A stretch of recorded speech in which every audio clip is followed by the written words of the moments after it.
Justin.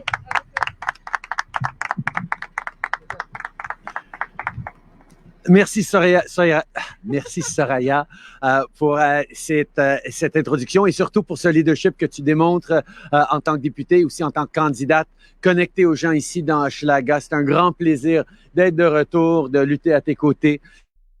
Mais je veux aussi souligner à quel point je suis fier de l'équipe qu'on a bâti, pas seulement ici à Montréal, mais à travers le pays. Mais on a des exemples extraordinaires de l'équipe avec laquelle on est en train de livrer un meilleur Canada pour tout le monde. Jonas, Pablo, Nancy, Steven, Soraya et Mélanie n'en sont que quelques exemples de l'équipe extraordinaire qu'on a à travers le pays. Aujourd'hui, je veux commencer effectivement, comme Soraya l'a dit, à parler de logement. C'est pas juste au Canada, un pays riche, un pays où on a tellement d'opportunités, que tant de gens ont tellement de misère à se trouver un logement abordable. C'est pas correct.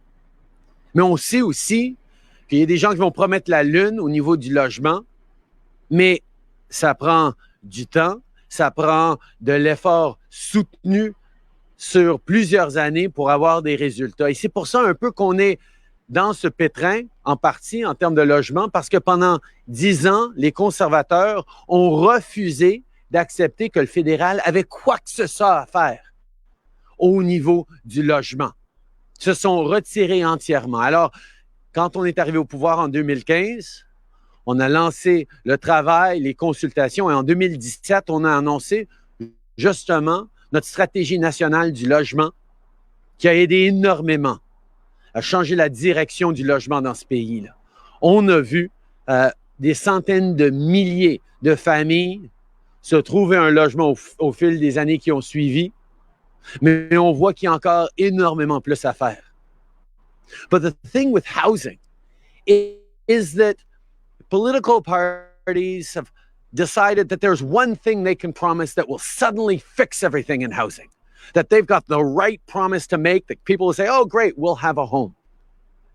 Canadians know that housing is a complex issue that is different from one family to the next. You have renters, you have young families trying to get into the housing market. You have older people looking to secure their retirement.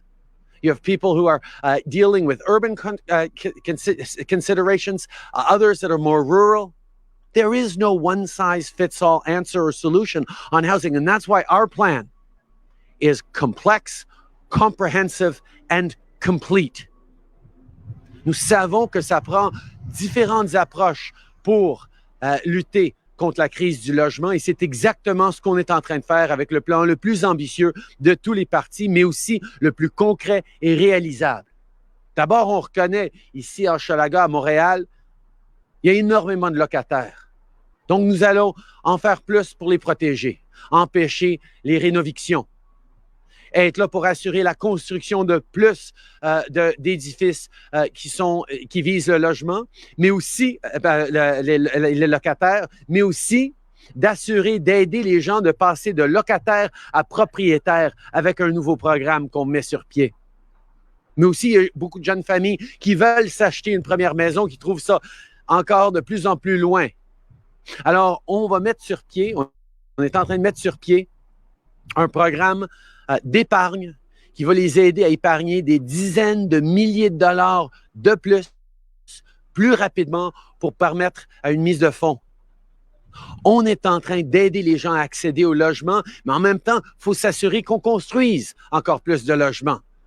C'est pour ça qu'on va travailler avec les municipalités, avec les partenaires à travers le pays pour s'assurer qu'on crée 1,4 million de nouveaux logements dans les prochaines années. Et en plus, pour quiconque qui se cherche une maison maintenant, qui se retrouve sur le marché, ils savent qu'on est en train de voir des pratiques déloyales, des approches compétitives injustes.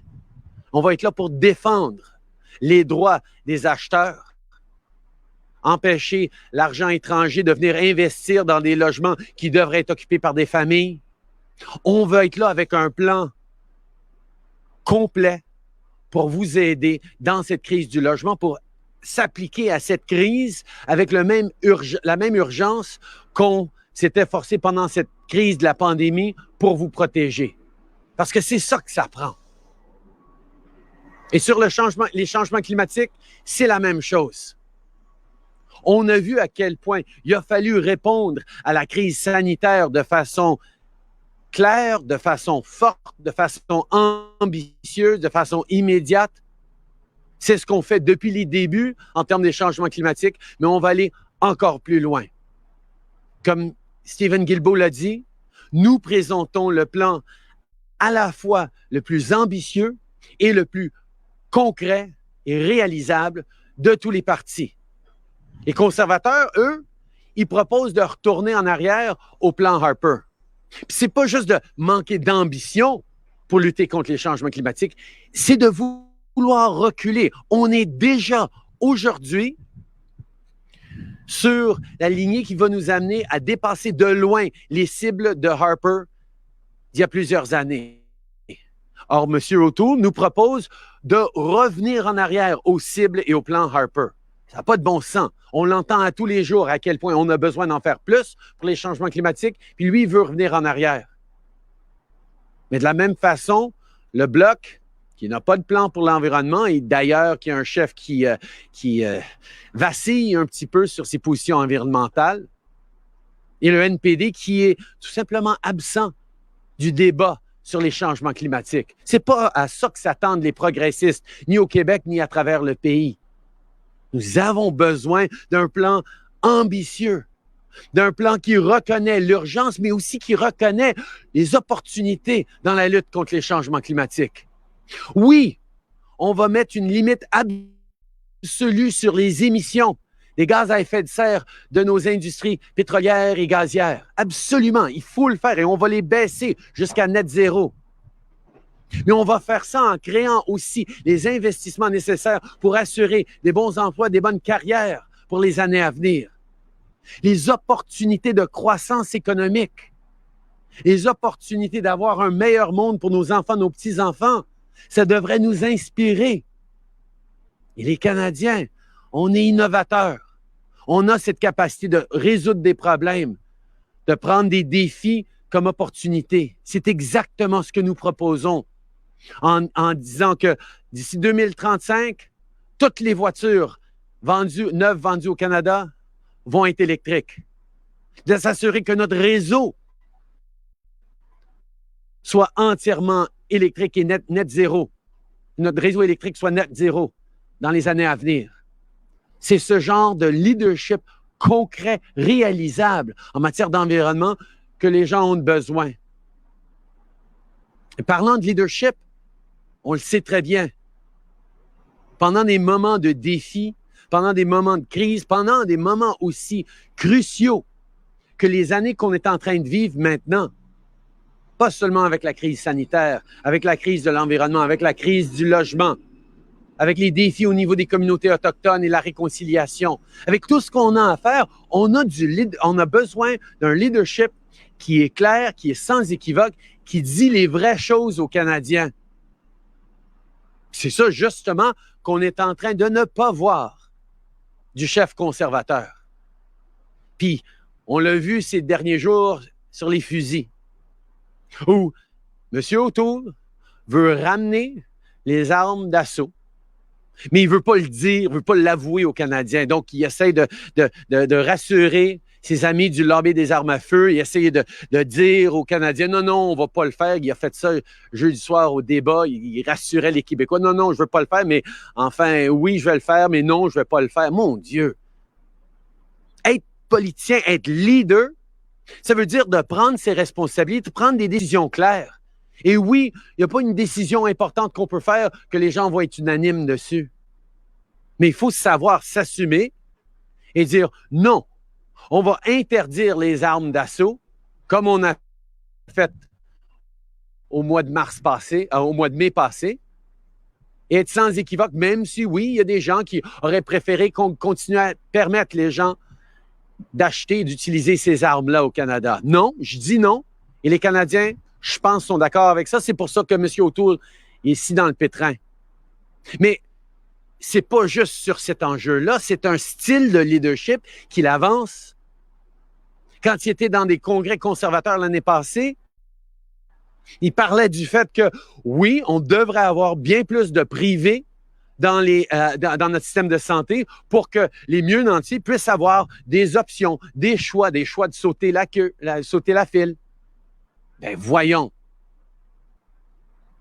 C'est pas ça que les Canadiens veulent de notre système de santé. Ils veulent que notre système de santé public universel soit meilleur, absolument, mais meilleur pour tout le monde, pas juste pour les mieux nantis. Mais ça aussi, M. O'Toole est en train de se cacher de ses convictions profondes parce qu'il sait que c'est pas populaire avec les Canadiens. Il se dit pro-choix pour défendre le droit des femmes, mais il ne va même pas exiger à ses députés aussi de défendre les droits des femmes. Il y en a 80 dans son parti qui ont voté pour restreindre l'accès à l'avortement pour les femmes dernièrement. C'est pas ça du leadership. C'est pas ça que les Canadiens, les Québécois ont besoin d'entendre de M. O'Toole. Il se cache de ses vérités, de ses principes, de ses valeurs, parce qu'il sait qu'ils ne sont pas populaires chez la plupart des Québécois et des Canadiens. Ben voyons, c'est pas du leadership. Assume-toi. Dis ce que tu penses, défends tes principes, puis laissez les Canadiens choisir. Mais il veut pas. Puis c'est ça, justement, dont on a besoin.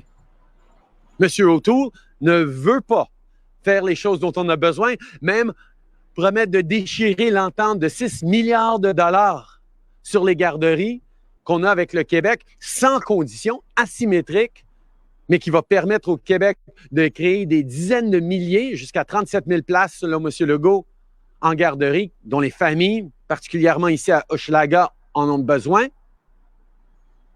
Mais M. O'Toole ne veut pas admettre qu'il va scraper cet accord-là. Ben voyons. On est dans une élection où les gens ont besoin de faire des choix importants, un choix important sur comment on va avancer en tant que pays, comment on va en finir avec la pandémie, comment on va rebâtir en mieux, comment on va bâtir un avenir meilleur pour tous. Il ne peut même pas être clair avec les Canadiens sur ses propres plans. C'est pas ça du leadership. Et pendant que lui veut pas faire les choses dont on a besoin, M. Blanchette, lui, peut pas faire les choses dont on a besoin. Soyons honnêtes. M. Blanchette est en train de dire « sur l'Internet, sur les garderies, on est en train de livrer. Le Bloc québécois est là pour défendre les intérêts de tous les Québécois. » Mais voyons. C'est pas avec le Bloc qu'on a fait ces accords-là sur les garderies. C'est pas avec le Bloc qu'on est en train de signer des accords sur l'Internet haute vitesse dans chaque ménage au Canada, chaque ménage au Québec. C'est pas avec le Bloc qu'on a signé pour l'aérospatiale et les jobs verts.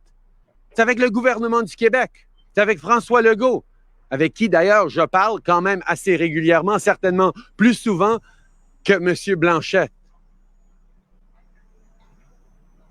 On a une équipe forte au Québec qui parle haut et fort pour les Québécois, alignée avec leurs valeurs, mais qui peut livrer aussi.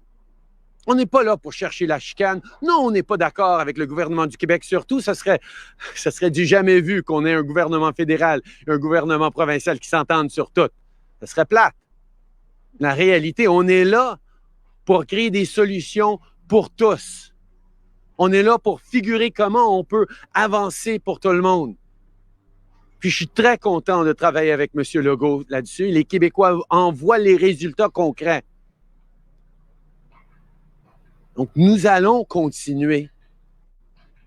We need to keep moving forward. We need to keep standing up for what we believe in, standing up for our values, standing up to make those hard decisions that will get us through this pandemic and into a better future. And to get through this pandemic, science is absolutely crystal clear on how we do that. Vaccinations. And almost 80% of Canadians have done exactly that. Did the right thing. Made the right sacrifices. Wore their masks. Washed their hands interminably. And got vaccinated. And now they want to get back to normal. They want to get back to a better future. And it's going to take firm, clear, steady leadership to say vaccines are the way through this. Aaron O'Toole just said he expects that he would be able to get 90% of Canadians vaccinated in the coming months. He can't even get 90% of his candidates vaccinated. Come on! La façon qu'on va passer à travers cette pandémie, c'est avec la vaccination. Et presque 80% des Canadiens, des Québécois, ont fait ce qu'il fallait faire. Se sont fait vacciner et veulent qu'on en finisse avec cette pandémie. La réalité, c'est que M. O'Toole n'a pas le plan concret pour le faire. Il ne peut même pas s'assurer que ses propres candidats soient vaccinés. Comment est-ce qu'il va encourager ceux qui hésitent de se faire vacciner? Nous le disons très simplement. On sait que la grande majorité des gens ont fait ce qu'il fallait faire, veulent protéger les aînés, veulent protéger leurs enfants. Je les connais, les Québécois. On a hâte de pouvoir retourner en vacances cet hiver, prendre un vol pour le Mexique, pour Punta Cana. La réalité, c'est est-ce qu'on veut que nos enfants de 7 ans soient assis dans un avion à côté de quelqu'un non vacciné? Ben, M. O'Toole dit « Ah non, on ferait des tests de dépistage. » Ben non, c'est pas ça qui va protéger nos enfants. On est très clair. La fonction publique fédérale, dans un train, dans un avion, il faut être vacciné. Et en plus, on va payer pour les passeports vaccinaux des provinces pour s'assurer que les gens qui sont vaccinés, s'ils se retrouvent dans un gym, dans un resto, dans un théâtre, vont pouvoir être confiants qu'ils ne sont pas à risque de la personne à côté d'eux. C'est ça du leadership. Et le choix est clair pour les Canadiens. Ça prend du leadership pour en finir avec cette pandémie. M. O'Toole démontre à tous les jours qu'il n'a pas ce leadership. M. Blanchette ne peut pas avoir ce leadership. Le NPD est absent sur la plus grande crise à laquelle on fait face, la crise des changements climatiques. Et les Canadiens savent que la façon qu'on a passé à travers de cette pandémie, qu'on est en train de passer à travers de cette pandémie, c'est en étant là, les uns pour les autres, parce que c'est ce qu'on fait. C'est dans notre caractère en tant que personne. Comme gouvernement, comme citoyen, on doit être là, les uns pour les autres. C'est ce qu'on a fait, c'est ce qu'on va continuer à faire si on choisit d'avancer ensemble. Merci beaucoup.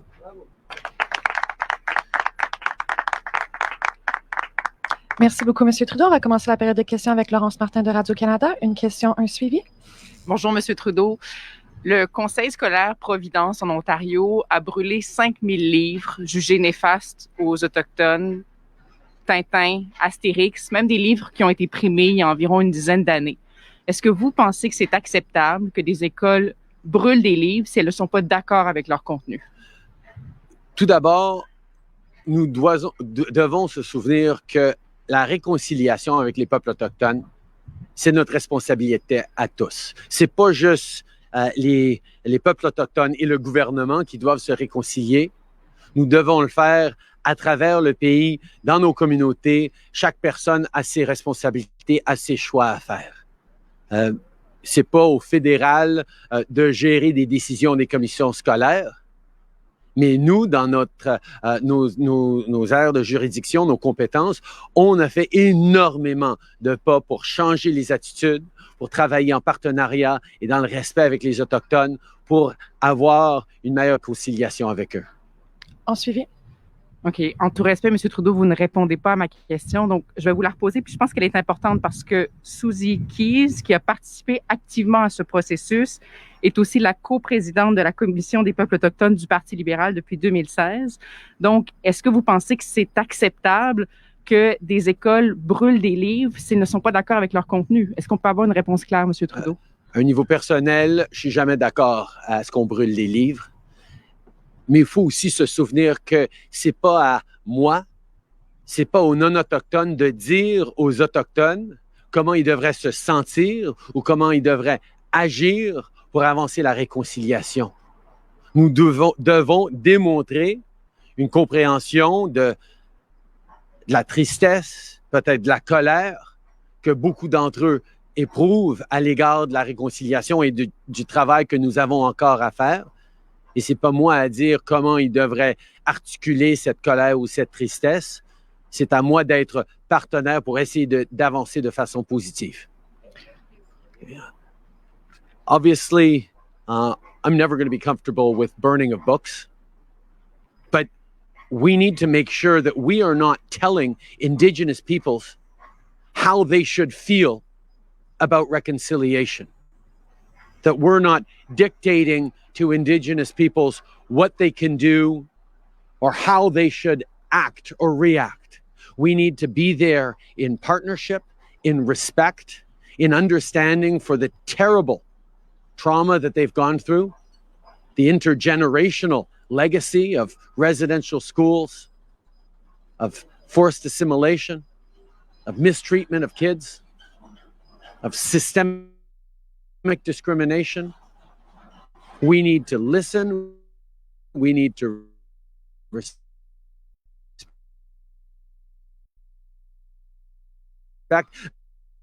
And we need that we. Catherine Lévesque, la presse canadienne. Je voulais faire réagir sur la modification de la plateforme du Parti conservateur concernant les armes à feu. Là, on y a mis une note de bas de page qui dit « Toutes les armes actuellement interdites le resteront ». Est-ce que M. O'Toole s'assume en ce moment?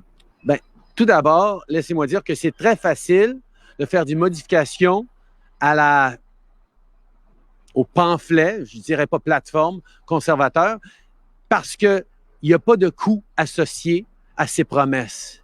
Il n'y a pas de tableau à la fin de cette plateforme qui explique c'est quoi la trajectoire de dépenses sur les prochaines années, comment ils vont actuellement, comment ils vont concrètement livrer ces promesses-là. Et tout parti sérieux qui veut former un gouvernement se doit de démontrer son travail, démontrer qu'il a fait ses devoirs, puis malheureusement, à ce niveau-là, ils ne l'ont pas fait. Par rapport à ce genre de recul,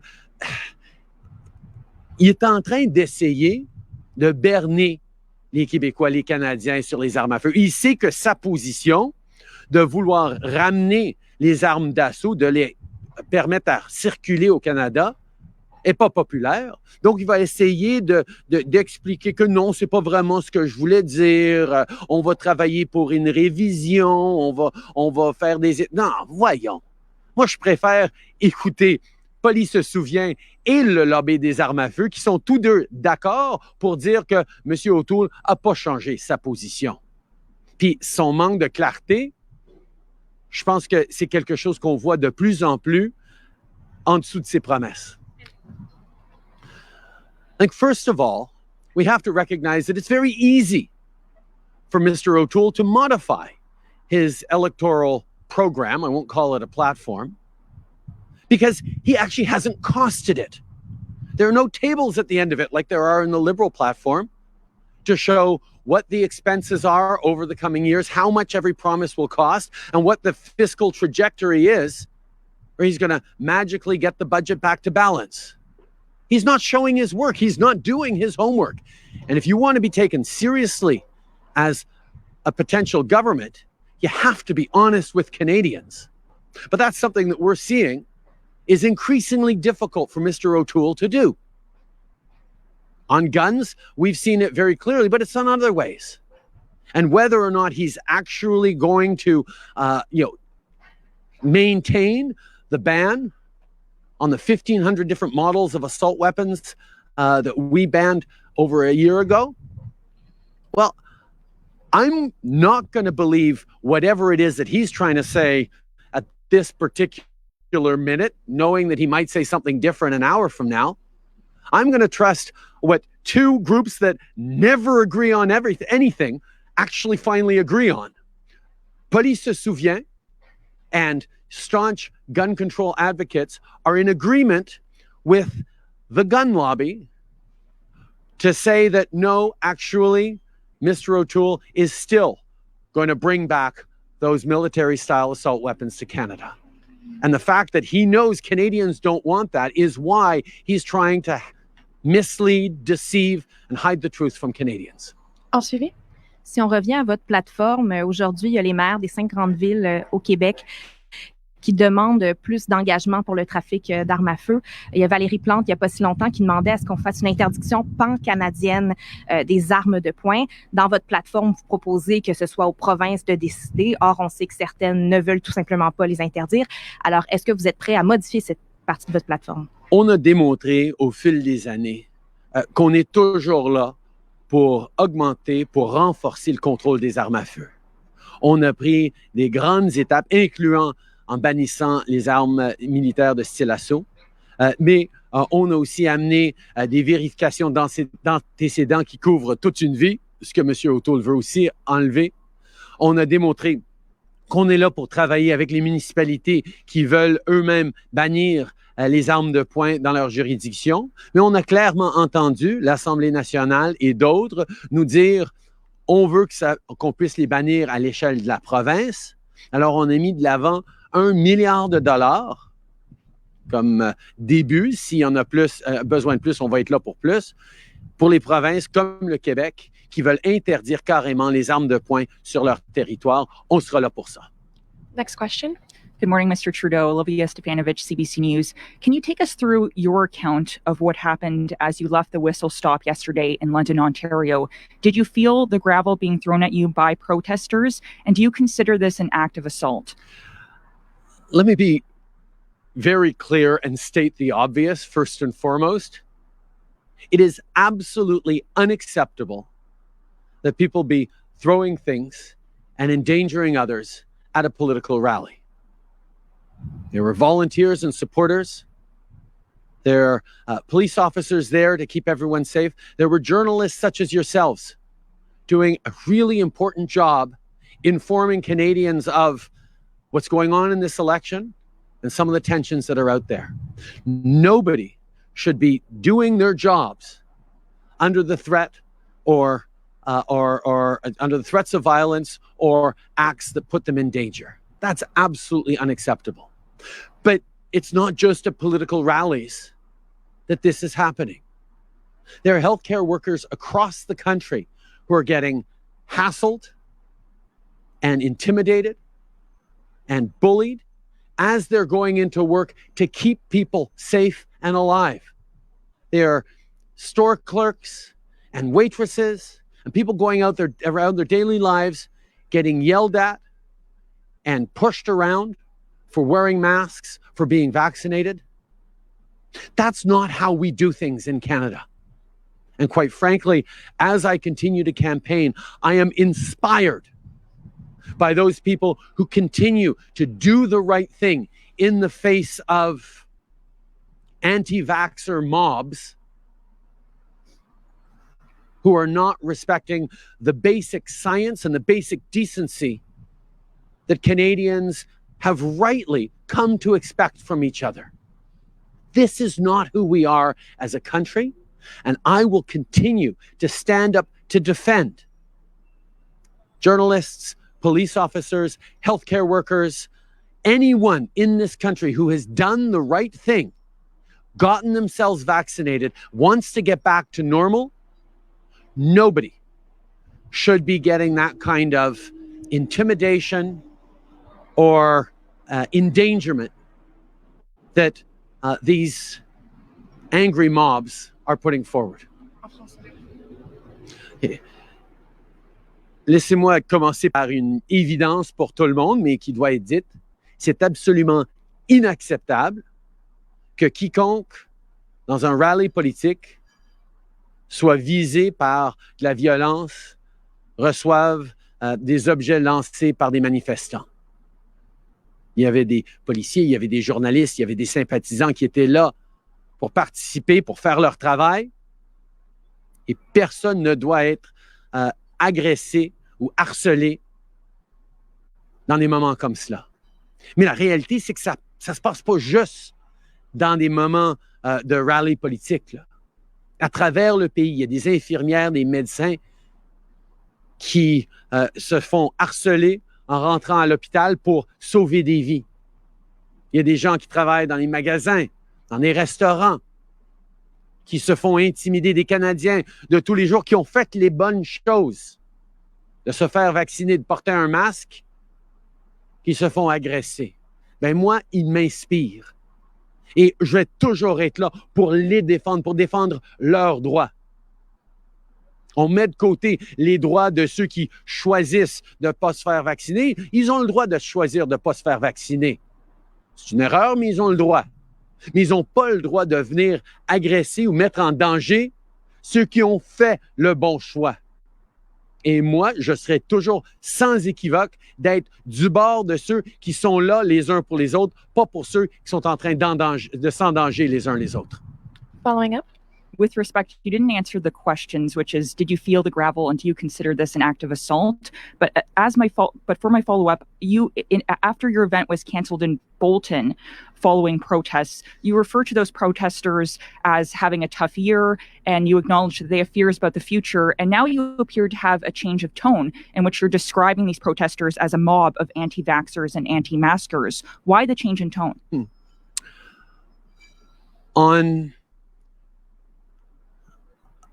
On Tuesday morning last week, I think it was Tuesday, maybe it was Wednesday, the days all blur together, I walked my youngest son to school. And I watched him with his mask on run over to see his friends also wearing masks, also incredibly excited about going into grade 2 because grade 1 wasn't as exciting as we'd all thought it would be, virtually, but also really excited that they were in class together. And it really hit home for me what a tough year our littlest kids have had. Missing school days, missing birthdays, not seeing their grandparents, not being able to play with their friends or sleep over. And there are people out there who are endangering our kids by not doing the right thing for themselves or for their own kids. And let me be very clear, there is a distinction to be made between those anti-vaxxer mobs and those folks who, for various reasons, are still hesitant to get vaccinated. And we need to continue the information and education campaigns, the in language for new arrivals explanations, the support, the going one-on-one to meet with people to help them choose to get vaccinated. Absolutely. But we also have to make it so that it becomes increasingly clear that if people want to get back to normal, want to get on a plane or a train, or want to, go to work normally, or in many provinces, if they want to go to a movie theater or a restaurant or a gym, that they're going to have to get vaccinated.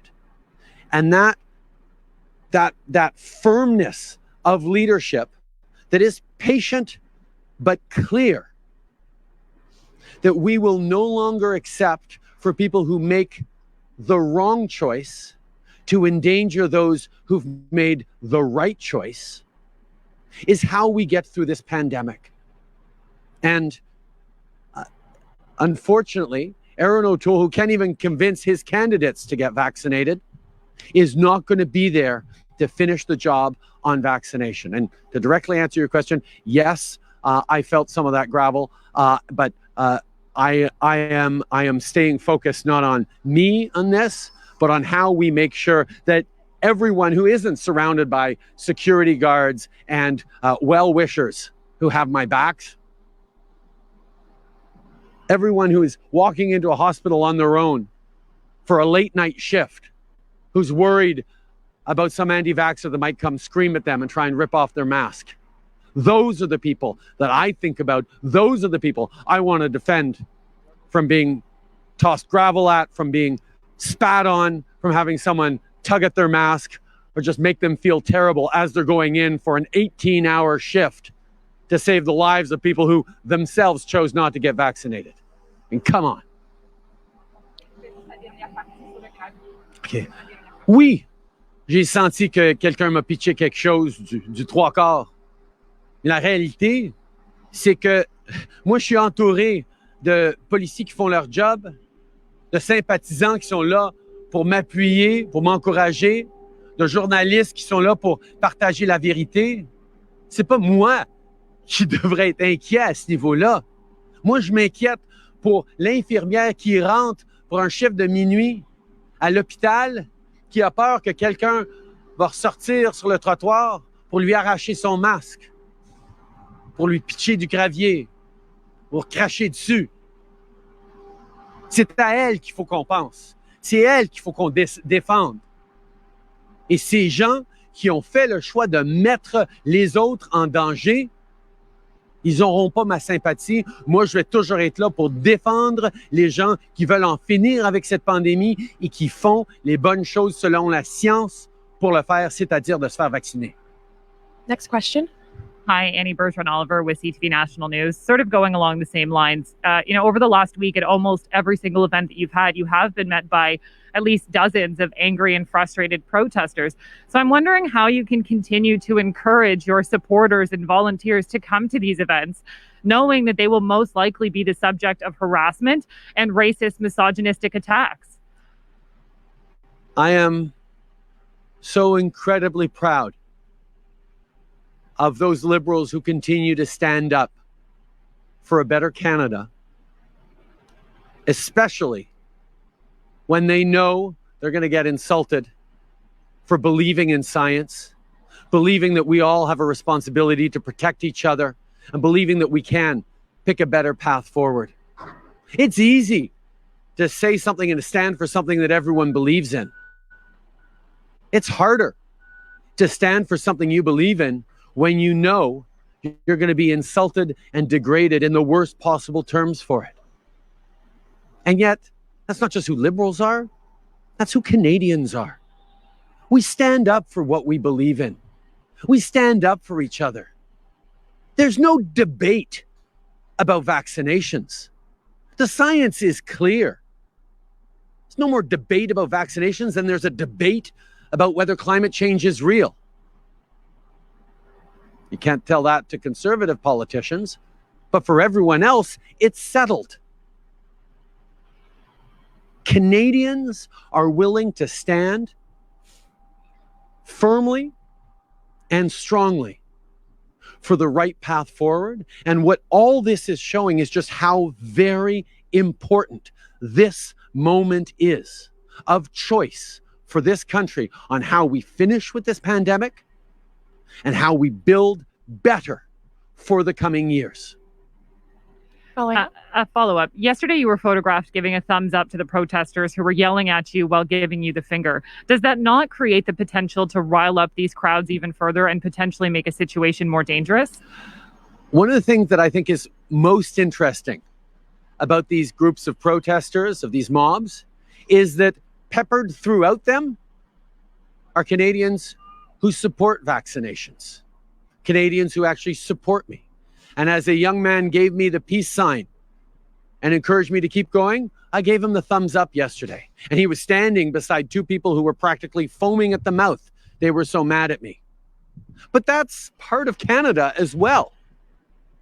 That people can feel safe or reasonably safe or safe enough to come out and show their support in a moment of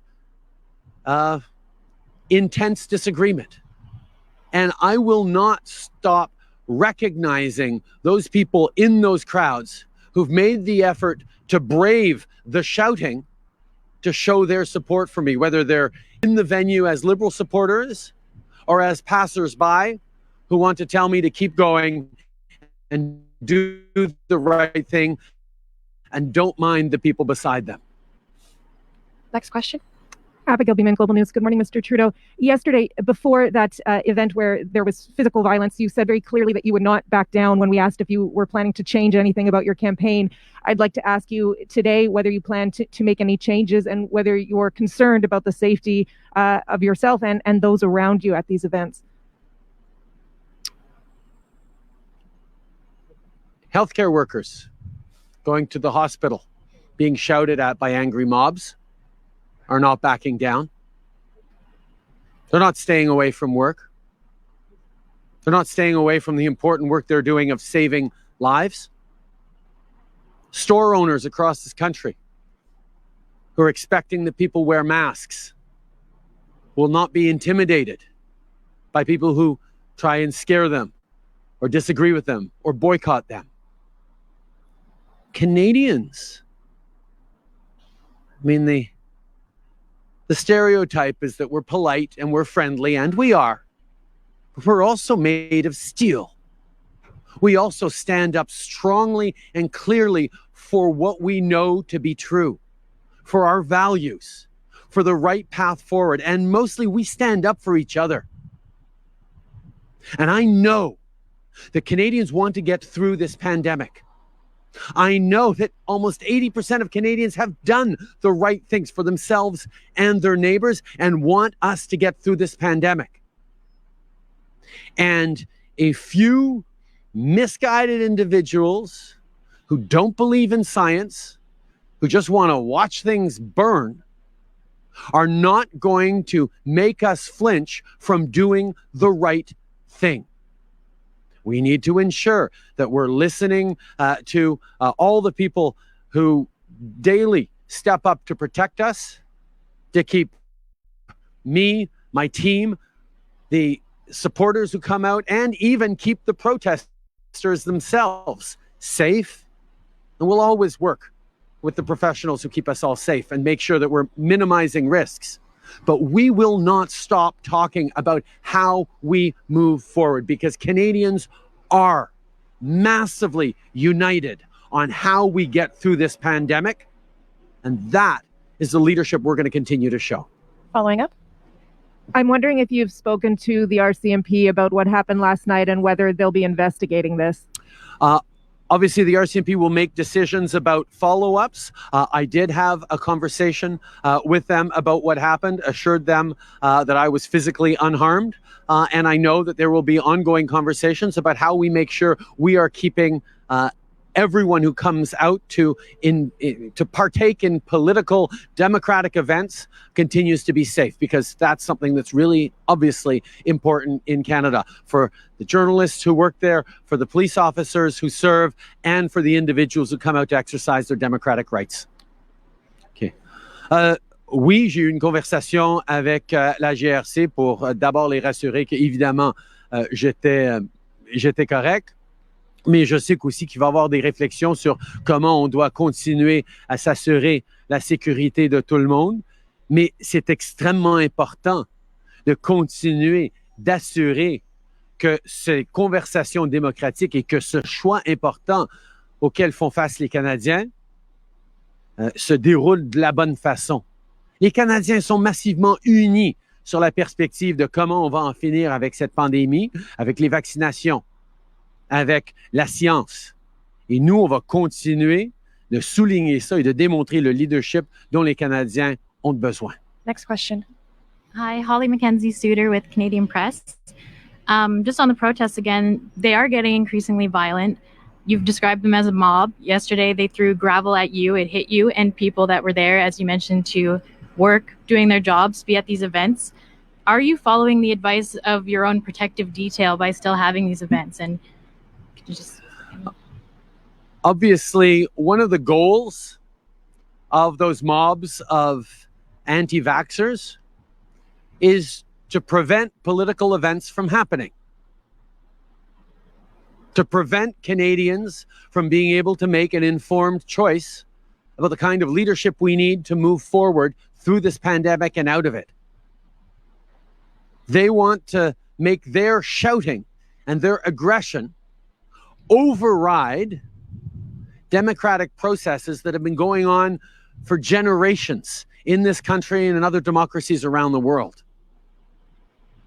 We will not let them win. They will not interfere with the way this election is presenting a clear choice to Canadians. We have a strong and robust democracy with people who work every day to keep us safe, with people who work every day to keep us informed, and with people who step up every day to serve their communities and build a better world. And it's not those people who are going to break the strength and the resolve of Canadians to remain a free democratic country. Following up. Great. Yeah. Second question is about TMX pipeline. You purchased the pipeline, you remain intent on tripling the capacity, but several studies are now suggesting oil demand is going to peak before 2027. It won't rise before then by enough to warrant building multiple new pipelines in Canada. Your environment platform intends to cap emissions from oil production, but experts say that will only work if we stop expanding production. So what is the economic and environmental case for building that expansion? First of all, and you sort of glossed over it, but limiting the increase in emissions, preventing any further increase in emissions from the oil sands and the oil and gas sector writ large is a key part of how we decrease our emissions and get to net zero by 2050. That is what we are committed to. That is what we are going to do, full stop. And in that, just so people are clear, the major oil industry companies have also all committed to getting to net zero by 2050. This is an inevitable part of that, and we will continue to work with workers across the country in the construction sector, in the energy industry, to transition, to pivot, to improve the opportunities for them in their workplaces, but also for their kids and their communities, with direct funding to municipalities for this transformation, so that we can build that better future and get there. In regards to the pipeline, we're very pleased to continue those conversations with Indigenous communities and leaders who want to themselves purchase the pipeline. But people can be reassured that as we move forward with the most ambitious and realizable plan on fighting climate change of any of the parties out there, as determined by prominent environmentalists like Andrew Weaver, by top climate economists like Mark Jacquard, we will be reducing Canada's emissions well beyond any targets that Stephen Harper set and Aaron O'Toole wants to go back to. We will reduce our emissions by 40 to 45% by 2030 and get to net zero by 2050. Next question. Hi, Laura Stone, Globe and Mail. Good morning. I just wanted to follow on the question about whether you're following the advice of your protective detail. Are they advising you not to be going to these events? And I think a lot of people watching that video are wondering how people get so close to you. How is it that the gravel's even allowed to come within the sphere of you? If this was a U.S. president, I think a lot of people would feel that's like out of the realm of possibility. So if this person is found, or people who've done this, do you want them charged?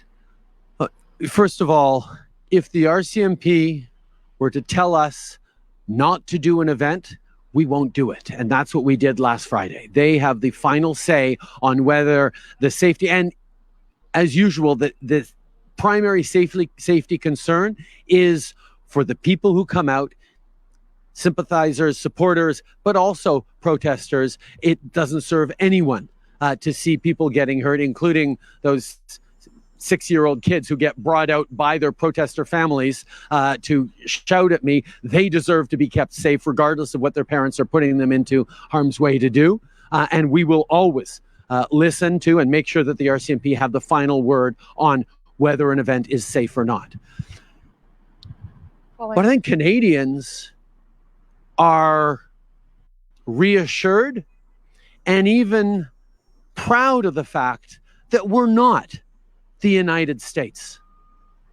That a prime minister, a political candidate can still walk down the street, talk to people without fear of being attacked, without having to have a phalanx of security guards and RCMP and protective detail to make sure that people don't even get to talk to or engage with anyone who's working hard to be able to represent them and serve them. I think that's something that is very precious. And as we see the slide towards some of the divisiveness we've been shocked and appalled at from the United States over the past while, as we see little pockets of people lashing out in ways that remind us of horrific events like the storming of the Capitol, Canadians need to know that their leaders, that their country is standing firm to not let that happen. Yes, we need to adjust. We need to make sure we're keeping people safe, but we need to not accept that further distancing between people and the people who want to represent them is inevitable or desirable. Je pense qu'il y a beaucoup de gens qui sont apeurés, certainement horrifiés, de voir ces meutes anti-vax en train de démontrer des genres de comportements qu'on a vus trop souvent au cours des dernières années, incluant avec ce qui s'est passé à Washington au mois de janvier passé. Nous devons, il y a 2 ans, non, janvier passé, le temps dans la pandémie, là, nous devons de rester fermes et clairs qu'on est chanceux qu'au Canada, nos politiciens peuvent se promener dans la rue, peuvent rencontrer facilement les gens qui souhaitent représenter, qui souhaitent servir. Et on doit considérer ça comme étant quelque chose de très précieux que nous devons protéger, que nous devons nous efforcer de défendre. And just on the charges, I didn't see anyone get arrested yesterday. I don't know if they're looking for them, but would you want them charged? And can you also address the large number of PPC signs we see at these events? So you've talked a lot about the Conservatives. I've never heard you talk about Maxime Bernier and the PPC. They're all wearing PPC shirts. There was a candidate there. What do you make of the fact that those supporters seem to be coming out? First of all, decisions on charges will be made by others, not by me. But I think the most important thing is that people be kept safe and that we don't see those kinds of things in the future. It's interesting because when we saw those first protests, those first mobs, whether it was in Cambridge or elsewhere, there weren't political signs. There were a few Conservative volunteers that were roundly condemned by the Conservatives at the event in Bolton. But we haven't seen organized political opportunism like, unfortunately, we're seeing with the PPC signs that have suddenly now appeared over the past couple of days. I will leave it to pundits and analysts to opine on what sort of strategy the People's Party of Canada is engaged in trying to welcome and support those votes. For me, I'm going to remain unequivocal that the vast majority of Canadians want to see us get through this pandemic strongly and cleanly. And that's exactly what I am unequivocal on in my leadership and in everything that we're doing as a party. We'll take one last question. Hi, Mr. Trudeau. Hannah Thibodeau from CBC National News. I'd like to ask you about housing, in fact. One of the things that we saw written about in articles is that there was a consideration in finance to put capital gains on primary residences. We know we have bills to pay after the pandemic as a country. Mr. O'Toole has said he will not do that. Where does it stand, and would you also commit to not doing that? We will not do that. That is something that we are not interested in doing. We have brought forward measures on house flipping that will discourage people from fully benefiting from the capital gains on flipping a house in under 12 months, unless, of course, there's extenuating circumstances like a divorce or a death or a significant life change. But when Mr. O'Toole, unfortunately, and his candidates continue to spread the lie about what we might be doing, I'm happy to declare very strongly and clearly we will not be doing that. Et malheureusement, on voit que M. O'Toole continue à partager des faussetés ou ses candidats. Nous allons nous assurer de protéger les acheteurs de maisons, de protéger ceux qui ont leur équité dans leur maison depuis bien des années pour leur retraite. Nous n'allons pas éliminer les gains de capital sur les résidences primaires. I want to ask you about the debates and preparing for the debates as well. One of the things that I've noticed is you've clearly been going after Mr. O'Toole, the Conservative leader. Haven't really heard a lot about, Mr. Singh and his plan. Do you feel that you have now gotten the progressive vote on side and you need to focus on potentially, it's a strategy kind of thing I'm asking you here? Well, I think one of the things that's very clear in this election is there is a very crisp choice between what Mr. O'Toole is offering and what he's saying he's offering and what he's actually offering, and the kind of leadership that we have shown throughout this pandemic and the vision for how we end this pandemic and move forward. So that contrast is very clear between who forms government, Mr. O'Toole or myself. But in my conversations with progressives, and it's always tricky for me to be attacking or critiquing the NDP because I agree with them on so many issues. We share so many of the values. But I will admit that there are an awful lot of progressives across this country sharing with me their befuddlement, their disappointment with the fact that on one of the greatest crises that we are facing, on the issue that is top of mind for millions of young Canadians, climate change, the NDP has not presented a serious plan. I mean, we'd expect them to put forward a plan that wouldn't exactly be particularly concrete or realizable because, they do their pressure in Parliament to try and get people to do more. That's the role they play. But it's not even ambitious. They didn't even try to step up to meet the challenge of climate change. And for that one, I think people have real questions for Jagmeet Singh about how the former leader of the Green Party, Andrew Weaver in BC, could come out and endorse our plan and dismiss them. How Mark Jaccard, a respected climate scientist, would dismiss the ND plan as a 2 out of 10 when we have an 8. I think people sort of automatically think of, the NDP is going to be more ambitious, but the Liberals are going to actually deliver it. Well, the NDP didn't even hit that bar this time. They didn't have to be particularly strong on delivery because nobody expects that from them.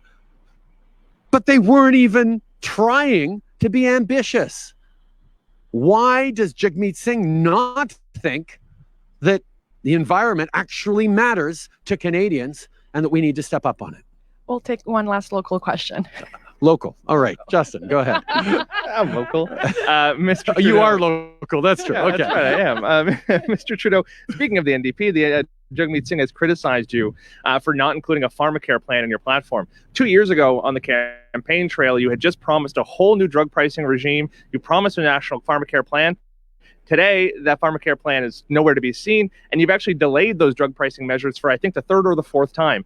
So the obvious question is, have you given in from pressure from the Pharmacare lobby?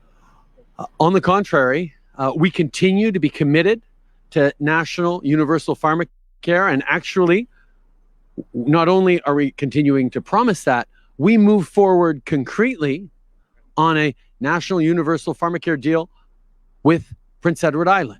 Because obviously you can't move forward on healthcare without working with the provinces. And PEI has stepped up as a model for what we're going to work on with other provinces. We've actually concretely delivered that.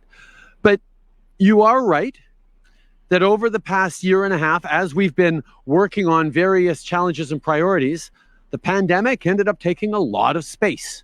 And we have shifted much of our efforts on healthcare towards keeping people safe through this pandemic, working with the provinces on keeping elders safe in long-term care and increasing improving the work conditions for staff to improve the care conditions for seniors, on other things. But even as we've stepped up during this pandemic to keep Canadians safe, we continue to do the important work on Pharmacare because no Canadian should ever have to choose between paying for medication or paying for food. And that's what we're continuing to work on. Merci beaucoup. C'est ce qui va faire la conférence de